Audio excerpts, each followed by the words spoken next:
এরকম একটি অস্থিতিশীল সরকার, একটি দুর্বল সরকার যাতে আজীবন থাকে এবং ভারত যেন এই সুবিধাটা নিতে পারে। আমরা এখন কথিত ভারত বিরোধী স্লোগান দিয়ে আপনি বলেন বাংলাদেশ কি এখন স্টেবল?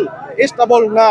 অর্থাৎ একটি স্টেবল সরকার প্রতিষ্ঠিত হোক, এটা এই ধরনের বিদেশি কুচক্রী মহল কখনই চায় না, এরা চাইবে না। আমরা এদেরকে আপাতত নজরে নিতে চাচ্ছি না, আমরা এখন নির্বাচনে ফোকাস দিতে চাচ্ছি। আমি বিশ্বাস করি বাংলাদেশে একটি শক্তিশালী সরকার প্রতিষ্ঠিত হবে এবং আমাদের যে পানির ন্যায্য হিস্সা এইটা আমরা ভারতের কাছ থেকে ইনশাল্লাহ আদায় করব। আমাদের সাথে ভারতের সম্পর্ক হবে চোখে চোখ রেখে, শুধু স্লোগানে দিল্লি না ঢাকা এটা বলবো না। আসলেই ঢাকার যেই অধিকার আছে, ঢাকার যে সক্ষমতা আছে, এটার জন্য আগামী সরকার ইনশাল্লাহ তারেক রহমানের সরকার প্রতিষ্ঠা করবে। তারেক রহমানের শরীরে শহীদ রাষ্ট্রপতি জিয়াউর রহমান এবং খালেদা জিয়া রক্ত বহমান।